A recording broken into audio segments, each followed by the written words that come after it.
Praise the Lord, shalom, hallelujah. Jesus loves us so much. ఈ రోజు పరిశుద్ధ గ్రంథం నుండి యాక్ట్స్ 18 చాప్టర్ 10th వర్స్ ని క్లెయిమ్ చేద్దాం.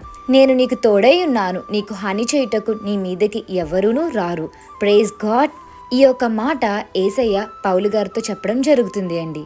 యేసయ్య ఏమంటున్నారంటే, యేసయ్య నేను నీకు తోడై ఉన్నాను, నీకు హాని చేయుటకు నీ మీదకి ఎవ్వరూ రారు.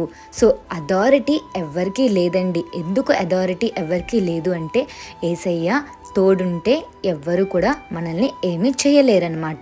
ఎవరు అటాక్ చేయలేరు, హామ్ చేయలేరు. రిమెంబర్ వన్ థింగ్, యేసయ్య మీకు తోడుగా ఉన్నారు. భక్తిహీనుని మనసు కీడు చెయ్య గోరును, వారు తన పొరుగువానికైనను దయతలచరు. అంటే భక్తి లేని వాళ్ళు కీడు చేయాలనుకుంటారు, కానీ యేసయ్య అంటే భక్తులు కలిగి జీవిస్తే మేలు చేయాలని కోరుకుంటారు కదండి. సో యేసయ్య యొక్క ఫేవర్ మీ మీద ఉండాలంటే మీరు యేసయ్య అంటే భక్తులు కలిగి జీవించాలండి. నిర్గమకాండము 14వ అధ్యాయం 14వ వచనంలో ఉంటుంది, నీతో యుద్ధము చేయవారితో నేను యుద్ధము చేసేదను. The Lord will fight for you, you need only to be still. మీతో ఎవరైతే యుద్ధం చేయాలనుకుంటున్నారో మీరు కామ్గా ఉండి మీరు ప్రేయర్లో ఉండండి. యేసయ్య మీ పక్షాన్ని యుద్ధం చేస్తారు. యుద్ధము యెహోవాదే, యుద్ధము యెహోవాదే, యుద్ధము యెహోవాదే, యుద్ధము యెహోవాదే. రాజులు మనకెవ్వరు లేరు, శూరులు మనకెవ్వరు లేరు, సైన్యములకు అధిపతి అయినా యేసయ్య మన అండ.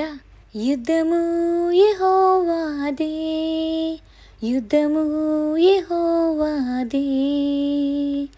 వ్యాధులు మనలను పడద్రొసిన, బాధలు మనలను కృంగదీసిన, విశ్వాసమునకు కర్త అయినా యేసయ్యే మన అండ.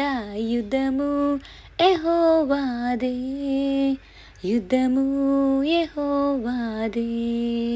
రోమన్స్ 12 చాప్టర్ 19th వర్స్లో ఒక మాట ఉంటుంది, ప్రియులారా మీకు పగ తీర్చుకొనక దేవుని ఉగ్రత చోటియుడి.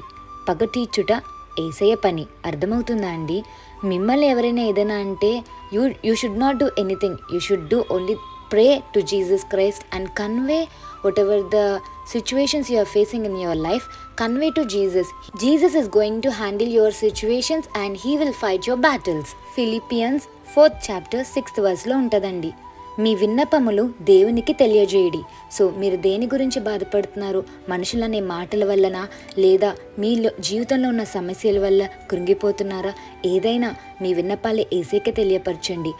యెషయా గ్రంథం 54వ అధ్యాయం 17వ వచనంలో ఉంటుంది, నీకు విరోధంగా రూపింపబడిన ఏ ఆయుధము వర్ధిల్లదు. ఎందుకంటే యేసయ్య మీ పక్షాన్ని ఉంటారు కాబట్టి మీకు విరోధి ఎవరు ఉండరండి. జకర్యా గ్రంథం 2వ అధ్యాయం 8వ వచనంలో ఉంటుందండి, మిమ్మల్ని ఎవరైనా ముడితే యేసయ్య కన్నుగుడ్డను ముట్టినట్టు. సో మీరు ఒకటే జ్ఞాపకం చేసుకోండి, యుద్ధం యెహోవాదే. ఏ విషయంలో అయినా సరే మీరు బాధపడుతున్నారా? ప్రార్థన విన్నపం యేసయ్యకి తెలియపరచండి. యేసయ్య అన్ని చూసుకుంటారు. యేసయ్యకి మహిమ చెల్లనుగాక. ఈ రోజు మీరు ఈ యొక్క వాగ్దానాన్ని జ్ఞాపకం చేసుకోండి. యేసయ్య మీ పక్షాన ఉన్నారు, ఎవ్వరు మిమ్మల్ని ఏమీ చేయలేరు. యేసు నామంకి జయం. Hallelujah. Have a blessed day in Christ Jesus. Jesus loves us so much. Amen.